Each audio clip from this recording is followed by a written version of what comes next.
میں نے رات کو وہاں درس میں عبداللہ بن عباس رضی اللہ عنہ کی یہ روایت بھی پیش کی تھی۔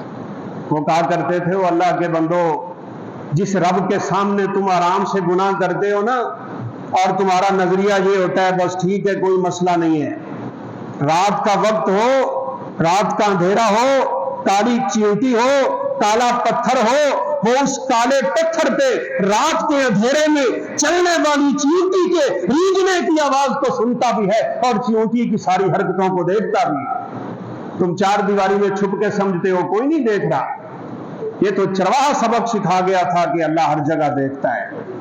کاش یہ سبق ہمیں یاد ہو جائے، اللہ ہر جگہ دیکھتا ہے۔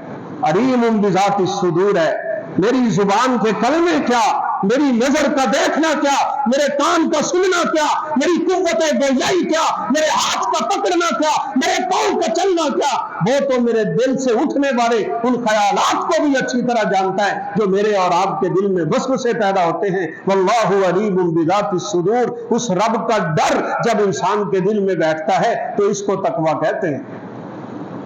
عبداللہ بن عمر رضی اللہ تعالیٰ عنہ سفر سے واپس پلٹے نا، تو اس بکریوں کے چرواہے کا مالک تلاش کرتے کرتے اس کے پاس پہنچ گئے اور کہا کہ یہ بکریوں کا چرواہا جو آپ کا غلام ہے نا، یہ نوکر ہے، اس وقت غلام ہوا کرتے تھے، مجھ سے منہ بولی قیمت لے اور یہ غلام مجھے دے۔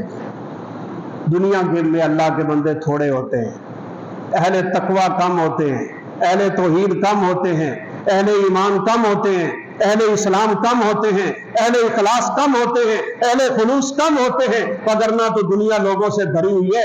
عمر فاروق رضی اللہ عنہ نے ایک بندے کو سنا، ہاتھ اٹھا کے عجیب ہی دعا کیے جا رہا ہے، کہہ رہا ہے یا اللہ مجھے تھوڑوں میں کر دے، یا اللہ مجھے تھوڑوں میں کر دے، یا اللہ مجھے تھوڑوں میں کر دے۔ عمر فاروق نے کہا اللہ کے بندے یہ تیری دعا کرنے کے کیا الفاظ ہیں، یہ کیا انداز ہے، تو یہی کہی جا رہا ہے مجھے تھوڑوں میں کر دے، یہ کیا تو دعا کر رہا ہے؟ اس نے کہا اللہ نہیں کہتے وَقَلِيلٌ مِّنْ عِبَادِيَ الشُّكُورُ، میرے بندے اس دنیا میں تھوڑے ہی ہیں، میں رب سے دعا کر رہا ہوں جو تیرے تھوڑے بندے ہیں اللہ مجھے ان بندوں میں شامل فرما لے۔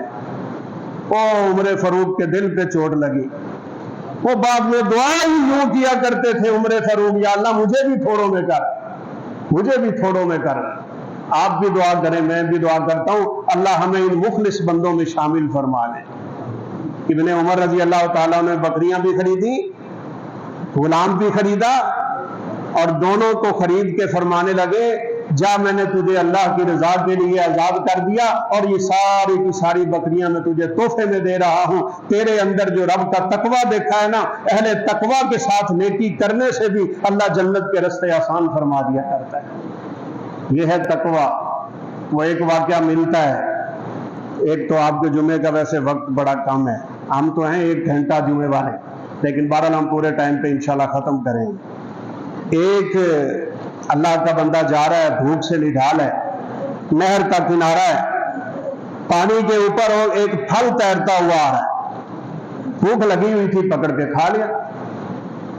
بس کھا لینے کے بعد دل میں تکلیف شروع ہو گئی، یہ کیا کر بیٹھا ہوں، یہ کس کا پھل تھا، کہاں سے آ رہا تھا، اس کا مالک کون تھا، میں نے اس کی اجازت کے بغیر یہ کیسے کھا لیا۔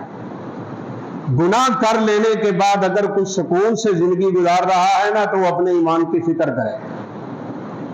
انسان سے گناہ ہو اور وہ چین سے سوتا ہے، گناہ کرتا ہے چین سے زندگی گزار رہا ہے، پھر سوچ کہیں رب استدراج تو نہیں کر رہا۔ استدراج کا مطلب ہوتا ہے رسی کہیں رب نے ڈھیلی تو نہیں کی ہوئی۔ گناہ ہو جائے اور چین ہو، یہ تو ہو نہیں سکتا، ایمان والوں سے تو یہ ہو ہی نہیں سکتا۔ اللہ کے حبیب صلی اللہ علیہ وسلم کے ایک صحابی اللہ اکبر نماز کے لیے آ رہے تھے، فجر کی نماز ہے، اندھیرا تھا، ایک عورت قریب سے گزری، اسے ہاتھ لگ گیا، بدن چھو بیٹھے، نماز پوری کی پوری خیال میں گزر گئی میں یہ کیا کر بیٹھا ہوں۔ پورا مجمع مسجد نبوی کا نماز ختم ہوئی تو سامنے کھڑے ہو گئے، کہاں چین سے رہ سکتا ہے بندہ، کھڑے ہو کے کہنے لگے طاہرنی یا رسول اللہ صلی اللہ علیہ وسلم، اللہ کے حبیب ایک گناہ ہوا ہے، مجھے اس گناہ سے پاک کریں جیسے بھی پاک کر سکتے ہیں۔ شاید اللہ نے آپ پہ وہی اتار دی، وہ کون سا گناہ ہے، چھوٹا سا تھا نا۔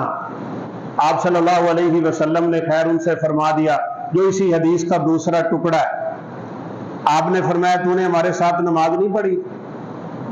اللہ کے حبیب پڑھی ہے، لیکن پوری نماز میری اسی خیال میں گزر گئی ہے کہ اب یہ میرا گناہ پاک کیسے ہو سکتا ہے، میں اس گناہ سے بری کیسے ہو سکتا ہوں، اس گناہ سے نکل کیسے سکتا ہوں، میں دنیا پہ سزا کھا لیتا ہوں، آخرت کی سزائیں برداشت نہ ہوں گی۔ نماز میں تو یہی خیالات آتے رہے ہیں۔ آپ نے فرمایا جا، تیری اس نماز کی وجہ سے اللہ نے تیرے گناہ معاف کر دیے ہوئے ہیں۔ جبریل اترے ہیں، جبریل، اور جبریل قرآن کی یہ آیت مجھے دے کے گئے ہیں کہ نیکیاں کرو، اگر تم سے برائی ہو جاتی ہے اللہ ان برائیوں کو مٹا کے رکھ دے۔ کہنے لگے یہ آیت کریمہ میرے لیے خاص ہے یا آپ کے سارے امتیوں کے لیے یہی حکم ہے؟ اسی لیے حدیث کا دوسرا ٹکڑا ہے وَاتْبِعِ السَّيِّئَةَ الْحَسَنَةَ تَمْحُهَا، گناہ ہو جائے فوراً نیکی کیا کر، یہ نیکی گناہ کو مٹا کے رکھ دے گی۔ اللہ کے حبیب یہ میرے لیے ہے یا آپ کی ساری امت کے لیے؟